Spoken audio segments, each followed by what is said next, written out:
Bismillah. Assalamualaikum warahmatullahi wabarakatuh. Alhamdulillah wassalatu wassalamu ala Rasulillah wa ala alihi wa sahbihi wa man wala, amma ba'd.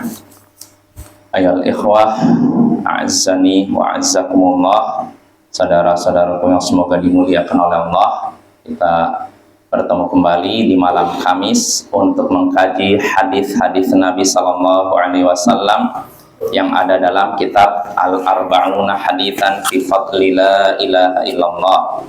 40 hadis tentang keutamaan La Ilaha Illallah karya Syekh Muhammad bin Marzuq Ad-Da'jani hafizahullahu ta'ala. Ya, terakhir kita sampai babu fadli, babu fi fadli qawliha. Ini ada yang hapus. Babu fi fadli qawliha biyaqinin bimadluliha. Hadis ke-35 ya. Bab tentang keutamaan mengucapkan la ilaha illallah dalam keadaan meyakini maknanya, apa yang ditunjukkan oleh kalimat tersebut. Nah, ini keutamaan mengucapkan la ilaha illallah dalam keadaan meyakini apa yang ditunjukkan dalam kalimat tersebut. Artinya meyakini kandungan makna kalimat tersebut, kalimat la ilaha illallah. Al-haditsul khamis wa thalathun, hadis ke-35. Kata Syekh ini hafizahullah, an Abi Hurairah radhiyallahu anhu qala Rasulullah sallallahu alaihi wasallam, asyhadu an la ilaha illallah wa anni rasulullah la yalqallaha bihima abdun ghairu syakin fihima illa dakhalal jannah, rawahu Muslim. Dari Abu Hurairah, semoga Allah meridhoinya, ia berkata, Rasulullah sallallahu alaihi wasallam bersabda, aku bersaksi bahwa tidak ada yang berhak disembah kecuali Allah, dan bahwasanya aku adalah Rasulullah. Tidaklah seorang hamba bertemu dengan Allah dalam keadaan membawa keduanya tanpa ada keraguan pada keduanya kecuali ia masuk surga.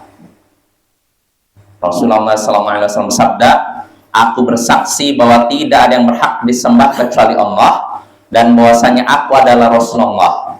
Tidaklah seorang hamba bertemu dengan Allah dalam keadaan membawa keduanya tanpa ada keraguan pada keduanya kecuali dia masuk surga. Hadis riwayat Muslim.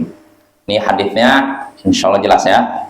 Jadi kata Rasulullah pertama mengucapkan dua kalimat syahadat dulu. Aku bersaksi bahwa tidak ada yang berhak disembah kecuali Allah, dan bahwasanya aku adalah Rasulullah. Ini namanya apa? Dua kalimat syahadat. Lalu kata Rasulullah, tidaklah seorang hamba bertemu dengan Allah dengan membawa keduanya. Keduanya apa? Dua kalimat syahadat tadi. Jadi tidaklah seorang hamba bertemu dengan Allah dengan membawa dua kalimat syahadat tadi tanpa ada keraguan terhadap keduanya. Jadi benar-benar yakin ketika mengucapkan dua kalimat syahadat tersebut tanpa ada keraguan, maka apa buahnya? Dia akan masuk surga. Nah, ini soal maknanya jelas ya. Nah, ini hadisnya. Lalu kita langsung masuk faidahnya. Kata Syekh sini, dalal haditsu ala fawaida. Hadis ini menunjukkan beberapa faidah ya. Minha, di antara faidah hadis ini, kama taqaddam, sebagaimana sudah berlalu. Apa itu? Fadlu man qala la ilaha illallah wa wa'du sahibiha bil jannah. Di antara faidah hadis ini, sebagaimana sudah berlalu berulang kali, yaitu keutamaan orang yang mengucapkan la ilaha illallah dan janji bahwa pelakunya, orang yang mengucapkannya, akan masuk surga. Nah, ini jadi sama seperti hadis-hadis sebelumnya ya, yang mengucapkan la ilaha illallah Allah janjikan akan masuk surga ya. Ini faedah pertama. Wa minha, di antara faedah hadis ini juga yang berikutnya, anna syahadata lin nabiy sallallahu alaihi wasallam birrisalati qarinatu syahadati lillahi bitauhid bal hiya minha fala tatimmu syahadatu lillahi bitauhid hatta yashhada lin nabiy sallallahu alaihi wasallam birrisalati wal aksu bil aksi sawa. Nah, di antara faedah hadis ini yang kedua, kesaksian tentang kerasulan Nabi Sallallahu Alaihi Wasallam itu bergandengan dengan kesaksian tentang keesaan Allah. Syahadat bahwasanya Nabi adalah Rasul dan dengan syahadat bahwasanya Allah itu Esa, ini beriringan, bergandengan, ya. Bahkan dia minha, bahkan syahadat kesaksian bahwasanya Nabi adalah Rasulullah ini termasuk dari kesaksian tentang keesaan Allah. Artinya masih bagian dari syahadat pertama. Syahadat kedua masih ada hubungan dengan syahadat pertama. Lalu kata Syekh, syahadat kesaksian tentang keesaan Allah tidak akan sempurna sampai seseorang bersaksi tentang kerasulan Nabi. Wal aksu bil aks, begitu juga apa yang sebaliknya, sama saja. Artinya begini Bapak, seorang nggak bisa, oh saya bersaksi tidak ada yang berhak disembah kecuali Allah, tapi saya tidak bersaksi bahwa Muhammad adalah Rasulullah. Bisa ini? Tidak terima kesaksiannya, tidak terima syahadatnya. Begitu juga kalau ada seorang misalkan menyatakan saya bersaksi bahwa Muhammad adalah Rasulullah, tapi saya tidak bersaksi bahwa Allah itu Esa. Saya yakin Rasulullah Muhammad adalah Rasulullah, tapi saya tidak yakin Allah itu Esa. Nah, ini syahadatnya benar nggak? Nggak bisa. Ini saling berkaitan Bapak ya. Maka dari sini kita bisa mengetahui bahwasanya umat-umat terdahulu kafir, ya, karena mereka tidak menjalankan duanya. Pertama, kesaksian bahwa tidak ada yang berhak disembah kecuali Allah. Ini keesaan Allah ini. Ini umat terdahulu yaitu umat Nasara tidak mengakui ini, kafir mereka. Karena mereka meyakini Allah berbilang, tidak Esa. Kita meyakini Allah itu Esa, satu kan? Sedang mereka berbilang. Tiga adalah satu, satu adalah tiga. Maka dari ini mereka tidak dianggap orang yang berpegang pada syahadat, kafir mereka. Tidak dilakukan lagi. Begitu juga sebaliknya orang Yahudi, mereka mengakui keesaan Allah, tapi mereka tidak mengakui kerasulan Nabi Muhammad. Maka mereka pun tidak dianggap berpegang pada syahadat la ilaha illallah. Mereka kafir. Jelas apa ya? Nah, ini harus dua-duanya. Nah, maaf, kalau yang Nasara malah bukan cuma satu dua-duanya. Pertama, mereka tidak mengakui keesaan Allah, lalu kedua tidak mengakui kerasulan Muhammad. Mereka lebih lebih parah lagi dibandingkan Yahudi. Kalau Yahudi masih mengakui keesaan Allah, tapi mereka tidak mengakui kerasulan Nabi kita Muhammad Sallallahu Alaihi Wasallam. Ya Bapak ya. Makanya kadang dalam hal keyakinan orang-orang Nasara lebih parah dibandingkan orang-orang Yahudi. Ya, orang-orang Nasara itu mereka meyakini bukan tidak meyakini keesaan Allah, berbilang, ya, sehingga akhirnya mereka pun dinyatakan kufur oleh Allah, ya, dan mereka sudah melakukan kesyirikan yang tidak pernah dilakukan oleh umat sebelumnya. Mereka meyakini Allah punya anak. Nah, ini tentu saja ucapan yang tidak pernah diucapkan oleh orang-orang kafir sebelumnya. Allah sebutkan dalam surat surat Maryam, wa qalu takhadallahu walada. Mereka berkata Allah punya anak. Laqad ji'tum syai'an idda. Sungguh kalian sudah mendatangkan sesuatu yang sangat besar. Apa yang besar? Tadi ucapan apa? Allah punya.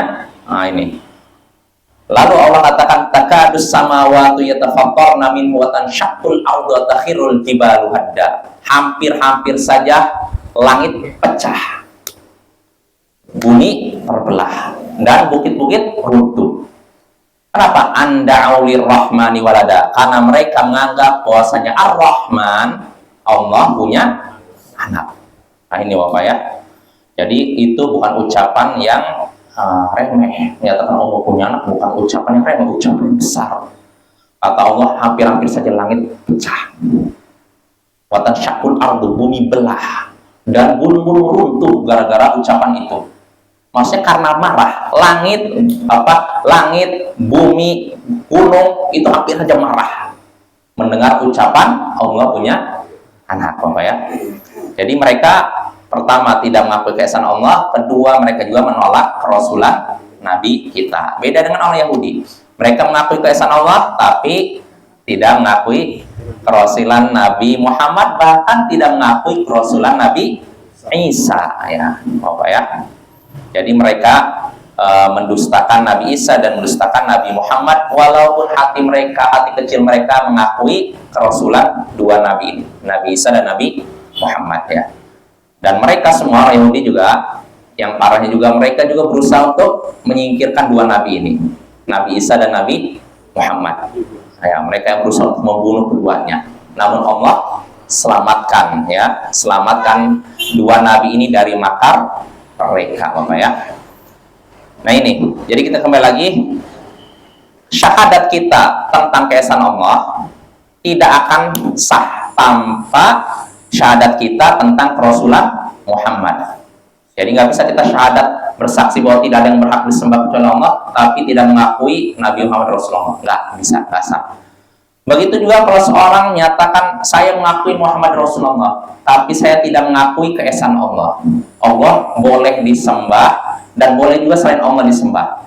Ini juga syahadatnya tidak sah, harus dua-duanya, Bapak ya.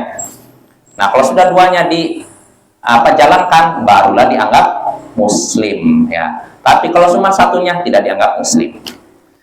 Nah, itu faedah kedua. Wa minha, di antara faedah hadis ini yang ketiga, bayanu anna min syuruti la ilaha illallah al-yaqin wa huwa dhiddu syak. Wal maqsudu al-yaqinu bima tadullu alaihi hadhil kalimatu. Fa in kana syakkan bima tadullu alaihi lam tanfa'hu.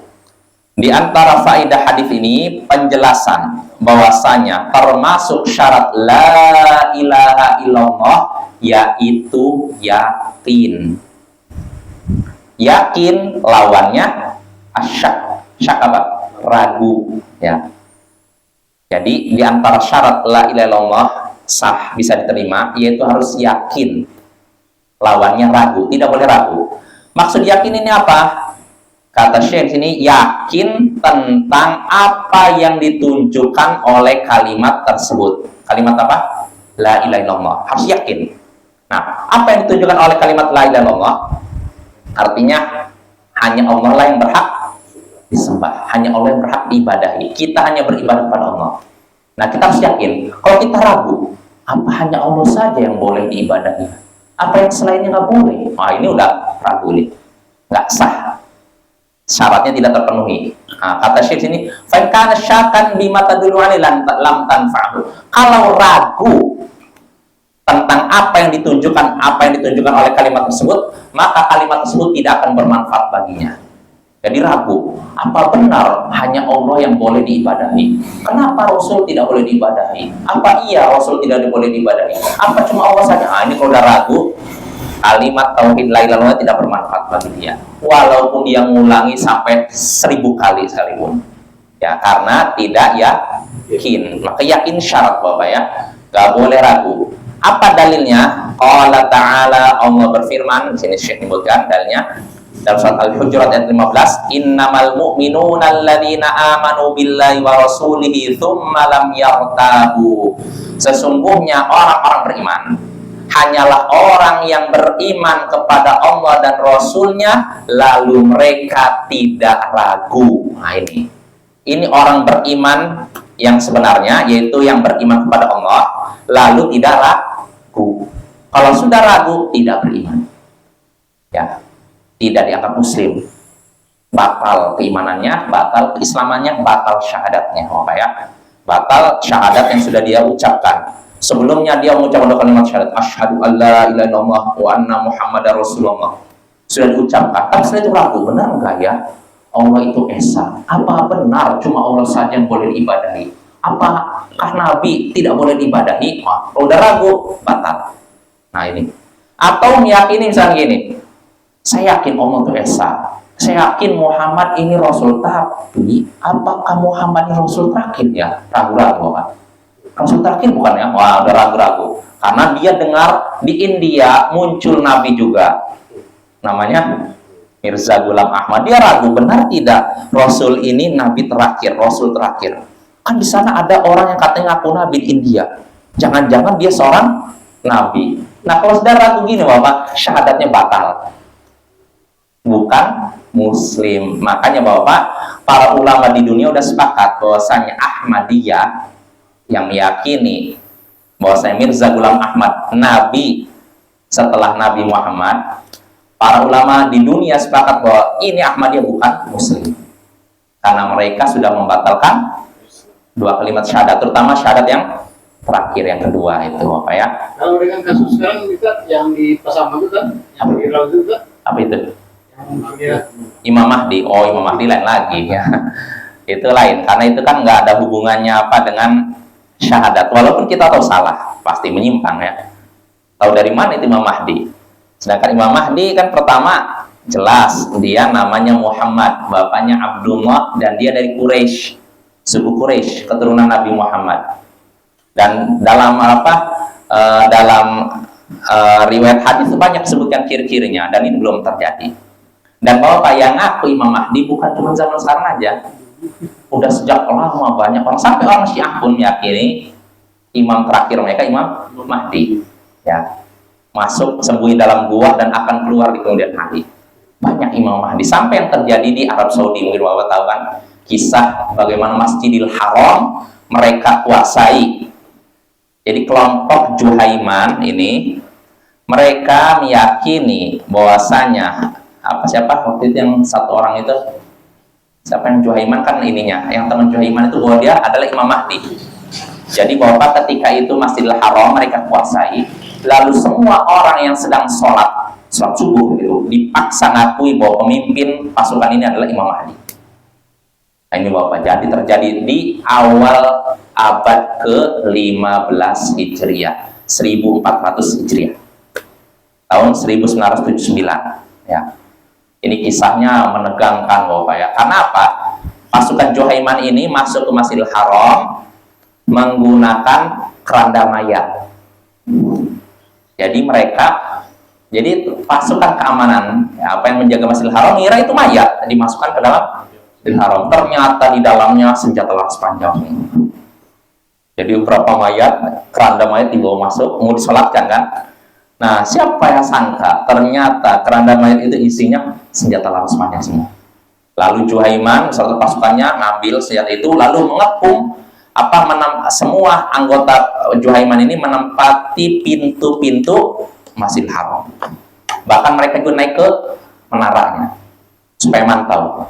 Nah, ketika itulah posisi imam ditarik oleh mereka, lalu majulah si Imam Mahdi yang mereka ini.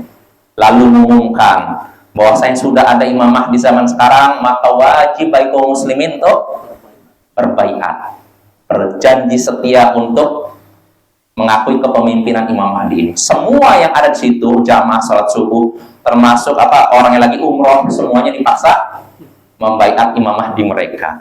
Nah, ini nyata ini kejadian. Dan yang mau kabur ditembak mati sama mereka. Kelas apa ya? Ini kejadian. Saya tahunya dari mana? Dulu saya masih ingat aja di SMP, saya lihat di perpustakaan, nggak sengaja.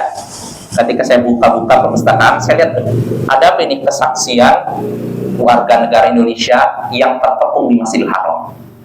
Peristiwa itu Juhaiman. Jadi bagaimana digambarkan betapa mencekamnya itu. Karena seluruh pintu Masjidil Haram dikuasai pasukan Juhaiman.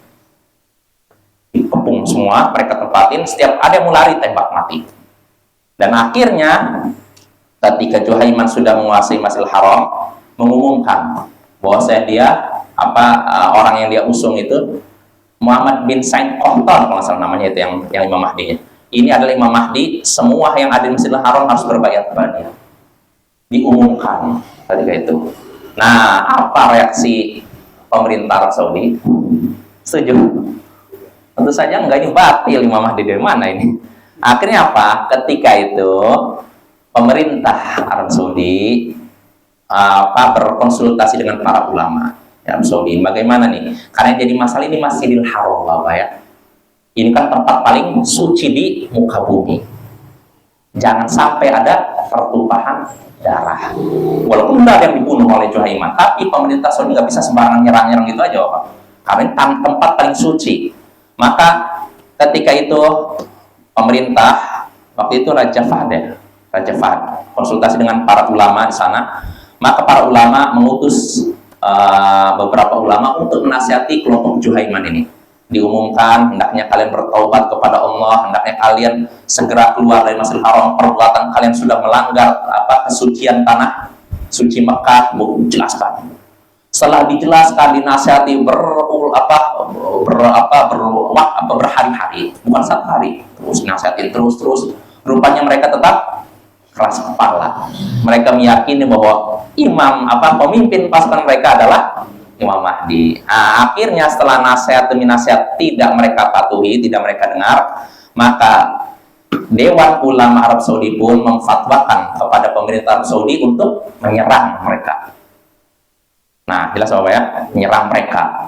Mereka udah menguasai.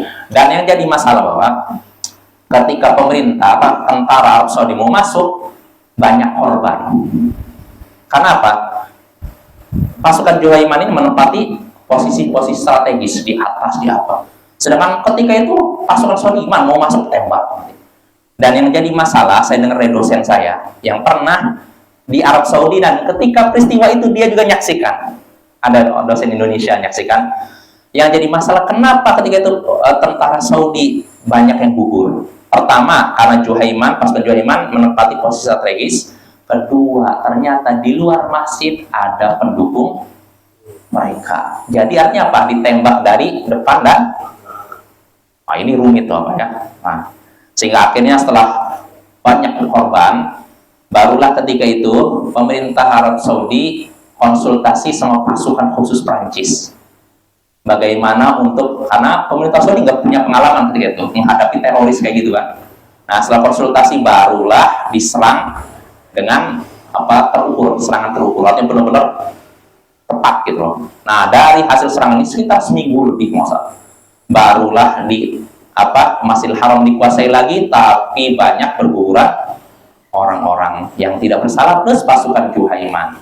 Dan akhirnya Juhaiman dan Imam Mahdi-nya berhasil ditangkap. Di kemudian hari mereka dihukum hancur karena sudah melanggar kesucian tanah suci Mekah Masjidil Haram. Nah, ini pelajaran Bapak ya. Jadi banyak. Jadi jangan heran kalau zaman sekarang ada lagi orang ngaku Imam Mahdi muncul misalkan di tempat mana, di Jawa, misalkan di Sumatera Barat, di Aceh, di mana. Jangan heran. Ini bukan cuma di Indonesia, jadi di Arab Saudi, di Timur Tengah ini pun ada. Lah Bapak ya. Jadi jangan heran kalau misalkan nanti ada lagi orang ngaku Imam Mahdi muncul di sini banyak ya, banyak orang-orang pendusta. Jelas Bapak ya. Nah itu. Jadi yang jelas Imam Mahdi itu namanya Muhammad bin Abdullah. Dia dari suku Quraisy. Ini aja pertama. Kita lihat misalnya Imam Mahdi itu. Kamu dari mana? Oh, saya orang Inggris. Pendusta kamu. Warganya apa? Misalkan kamu dari suku apa? Oh, saya nggak punya suku Quraisy, bukan Quraisy. Pendusta. Itu dari situ udah jelas. Jadi Imam Mahdi itu dari suku Quraisy. Dia namanya Muhammad, bapaknya Abdullah, keturunan Nabi Muhammad, Bapak. Nah itu, makanya mereka cari tempat-tempat yang orang-orangnya masih awam, masih lugu, nggak ngerti apa-apa. Begitu Bapak ya. Sebagaimana juga Bapak, orang Syiah pun, mereka pun begitu. Mereka kalau di perkotaan sulit masuk. Mereka masuknya daerah-daerah pedesaan, transmigran, orang-orang yang jauh dari agama biasanya. Sebagaimana saya dengar oleh seorang ustadz di pedalaman Jambi kalau nggak salah, itu sudah ada orang Syiah. Jadi orang Jambi pedalamannya ketika ditanya tentang keyakinannya itu meyakini keyakinan Syiah. Ternyata apa? Ada dai Syiah masuk ke kampung tersebut, lalu berdakwah di situ, ternyata berhasil mempengaruhi itu. Nah itu Bapak ya. Jadi mereka berusaha mencari lahan basah di daerah-daerah yang belum dijangkau oleh teknologi dakwah dan semacamnya. Nah itu Bapak ya. Jadi kita harus hati-hati ya. Orang yang ngaku Imam Mahdi ada. Jangankan ngaku Imam Mahdi, ngaku Nabi aja ada nggak? nggak saya ngaku nabi aja zaman sekarang ada, apalagi sekedar Imam Mahdi. Nah, itu tentang hadis ke-35 ya, hadis dari Abu Hurairah. Nah, sekarang kita masuk bab berikutnya, babun minhu, bab termasuk bab sebelumnya, yaitu keutamaan mengucapkan la ilaha illallah dalam keadaan meyakini kandungannya. Al-hadits sadisu wa thalathun, hadis ke-36. An Abi Hurairah radhiyallahu anhu.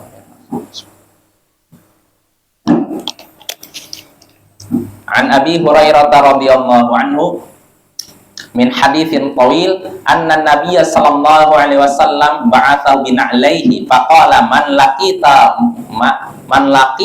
min wara'i hadzal haidhi man wara'a hadzal haidhi yashhadu an la ilaha illallah mustayqinan biha qalbuhu fabashshirhu bil jannah. Rawahu Muslim. Dari Abu Hurairah dalam hadis yang panjang, Bapak ya. Bapak bisa lihat di Sahih Muslim atau di dalam Riyadhus Shalihin, hadisnya panjang.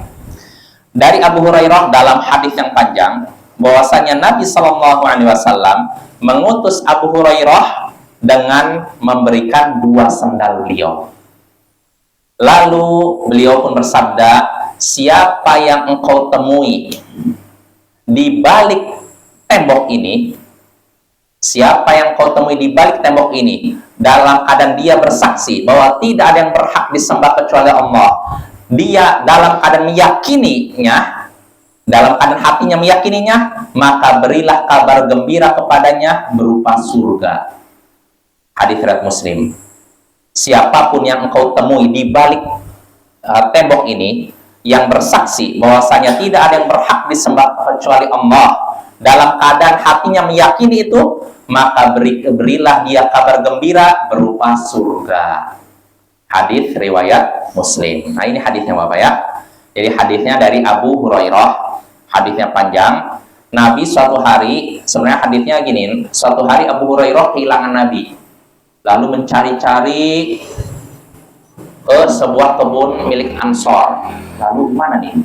Gak ada pintu masuk, akhirnya ada semacam kayak lubang di bawah kayak mata air, ya mungkin kayak bandar di bawahnya. Jadi ini tembok nih, ada bandar. Abu Hurairah masuk situ.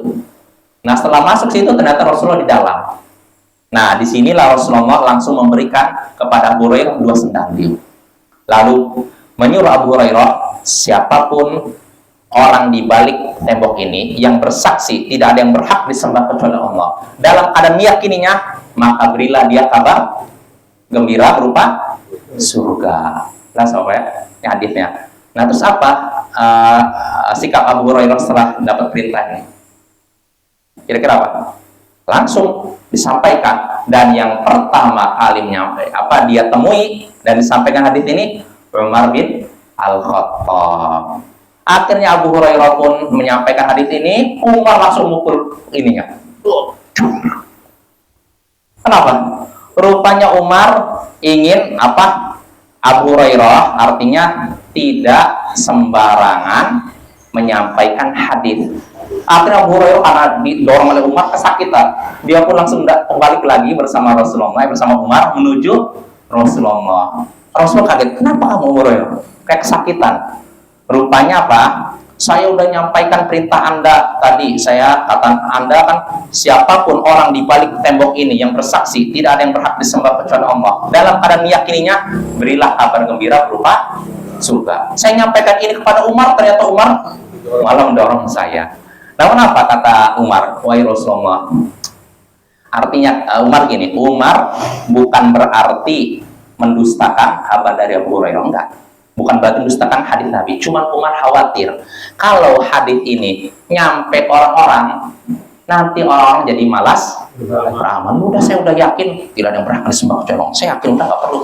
Saya banyak sedekah, nggak perlu banyak zakat, nggak perlu banyak sholat sunnah, karena saya sudah yakin. Nah, ini khawatir. Umar khawatir seperti itu, Bapak. Makanya disampaikan kepada Nabi. Nabi pun setuju.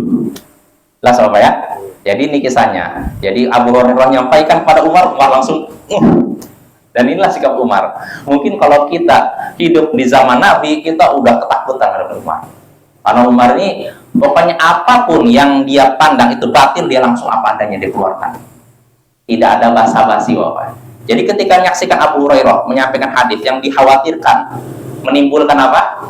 Mudarat, artinya umat nanti jadi bermalas-malas beramal, Umar jatuh. Bayangkan. Itu baru digit aja udah kesakitan. Gimana kalau begini Umar? Dan Umar bin Khattab memang orangnya memang gagah, Bapak ya. Diriwayatkan dalam kitab sirah tuh dia itu orangnya tinggi. Kalau naik kuda kakinya nempel ke tanah. Yang tingginya. Dan kalau berjalan cepat.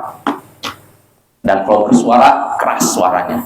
Dan kalau mukul menyakitkan. Ya, jangankan mukul, tadi aja Abu Hurairah diginikan udah kesakitan ya. Nah itu apa ya?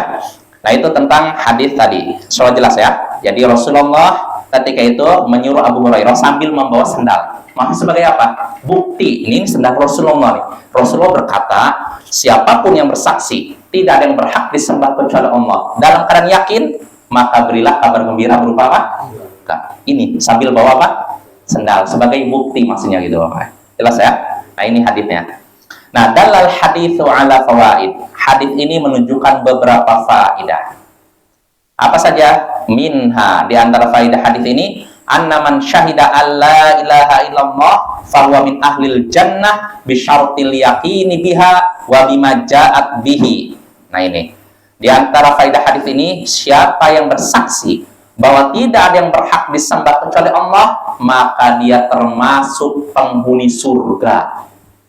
Tapi dengan syarat, kata Syekh, yakin, meyakini syahadat tersebut dan meyakini apa yang dibawa dalam kalimat tersebut. Ya. Artinya meyakini benarnya kalimat tersebut dan meyakini kandungan yang ada pada kalimat tersebut.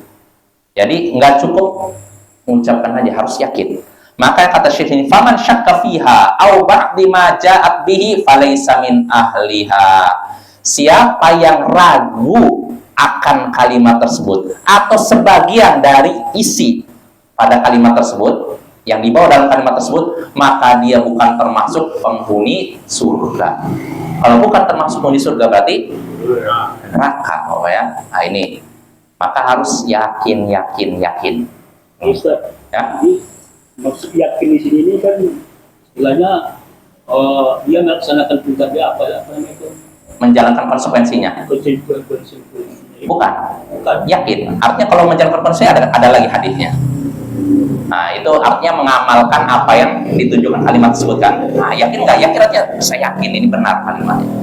Misalkan dia meyakini, asyhadu alla ilaha illallah, aku bersaksi bahwa tidak ada yang berhak disembah kecuali Allah. Berarti hanya Allah yang berhak disembah. Yang lainnya nggak berhak disembah. Hanya Allah yang boleh diibadahi. Berarti kita nggak boleh ibadah pada Rasul, pada malaikat, orang soleh, orang binatang, hewan, pepohonan. Itu maksudnya Pak. Yakin seperti itu. Nggak boleh ragu. Kalau ragu benar nggak ya? Hanya Allah yang boleh diibadahi. Apa nggak boleh kita doa kepada Nabi? Apa kita nggak boleh doa kepada malaikat? Ini tandanya apa kalau gini? Ragu. Kalau ragu nggak akan bermanfaat. Jadi kalau orang berdoa kepada yang kayak malaikat itu, wah itu membatalkan syahadat la ilaha illallah. Jangankan itu Pak, baru ragu aja batal. Kalau ini kan mempraktekkan kan? Ini udah melakukan amalan yang bertentangan dengan kalimat la ilaha illallah, udah batal itu. Baru ragu aja, benar tidak ya? Hanya Allah, benar tidak ya kita hanya boleh berdoa kepada Allah? Apa kita nggak boleh berdoa kepada Nabi? Nggak boleh. Ini kan ragu kan? Batal kalimat la ilaha illallah. Apalagi kalau sampai mengamalkannya, doanya kepada Nabi, wahai Nabi tolong, itu parah. Wahai malaikat, itu parah itu. Nah, kenapa? Ad-du'a wal ibadah, kata Nabi dalam Sunan Tirmidzi, doa adalah ibadah dan ibadah hanya boleh ada Allah. Nah, sama ya. Itu makna kalimat tadi. Nah, lalu Syekh menyebutkan perkataan Imam An-Nawawi. Ini perkataan yang bagus. Qala al-Hafidhun Nawawi mu'alliqan ala hadzal hadits. Berkata Al-Hafidh, penghafal hadis ya, An-Nawawi, Imam An-Nawawi mengomentari hadis ini, hadis yang tadi disebutkan. Kata Imam An-Nawawi, makna hadis ini, akhbirhum anna man kanat hadis sifatu fahuwa min ahlil jannah. Kabarkanlah kepada mereka bahwasanya siapa yang sifatnya seperti ini, maka dia termasuk penghuni surga. Siapa yang sifatnya seperti ini? Sifat apa? Maksudnya tadi mengucapkan la ilaha illallah lalu yakin. Nah, siapa yang sifatnya seperti ini maka dia penghuni surga. Wa illa fa Abu Hurairah la ya'lam istiqana qulubihim. Kalau tidak, maka Abu Hurairah sebenarnya tidak tahu keyakinan hati mereka. Ya, wa fi hadza, dan dalam hal ini dilalatun, ada dalil zahirah yang jelas limadhhabi ahli haq, dalil yang jelas bagi pendapat orang-orang yang benar, maksudnya Ahlus Sunnah wal Jamaah, anna alla yanfa'a i'tiqad tauhid duna nutq wa la nutqa duna al-i'tiqad bal la budda minal jam'i bainahuma.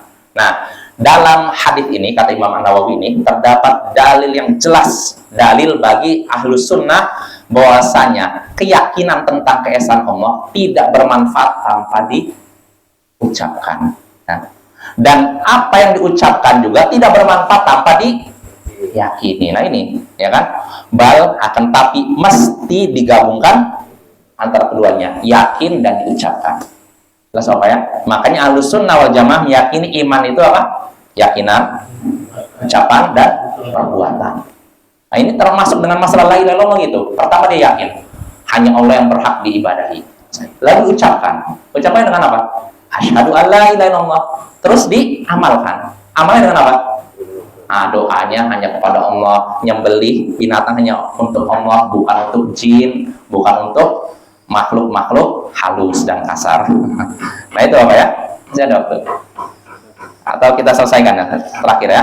Itu diantara faidah hadis tadi yang pertama. Wa minha, diantara faidah hadis ini juga yang kedua, hirsu Abi Hurairah 'alal khair.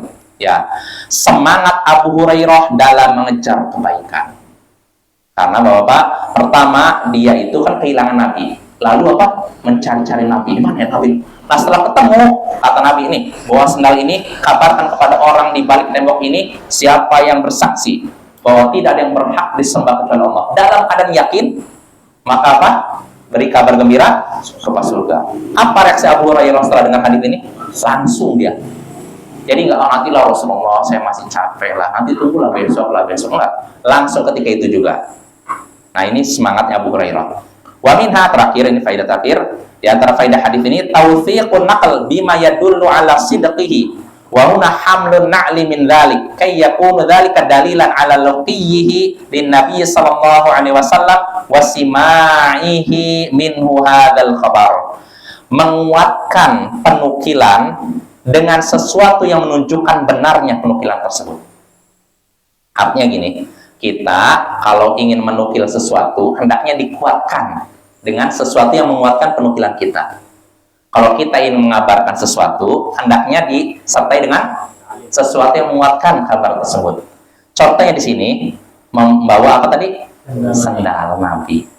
Sebenarnya Abu Hurairah bisa aja kan menyampaikan hadis Nabi kan? Oh, Nabi tadi berkata begini-gini.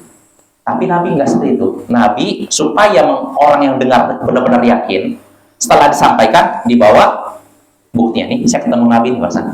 Jelas apa ya? Ain lihat tuh. Nah, kayak kuno dzalika dalila aluqiyin Nabi. Jadi tadi apa? Nabi menyuruh Abu Hurairah bawa sendal supaya apa? Supaya itu dalil bukti bahwa dia sudah bertemu dengan Nabi dan mendengar kabar dari Nabi langsung. Jelas Bapak ya? Nah ini juga bisa kita praktekkan. Kalau memang kita menyampaikan pada seorang, bisa jadi orang masih ragu, benar kan disampaikan? Bawa buktinya. Jangan, oh tadi di sana ada kebakaran. Oh iya, kebakaran, masih ragu kan? Nih buktinya, langsung tunjukkan gambar ini. Gitu. Nah, jelas ya? Nah, mungkin sampai sini. Insya Allah pada pertemuan berikutnya kita lanjut hadis ke 37, yaitu bab al-bisyaratu liman qala la ilaha illallah bisidqin bil jannah. Kabar gembira bagi orang yang mengucapkan la ilaha illallah dengan jujur.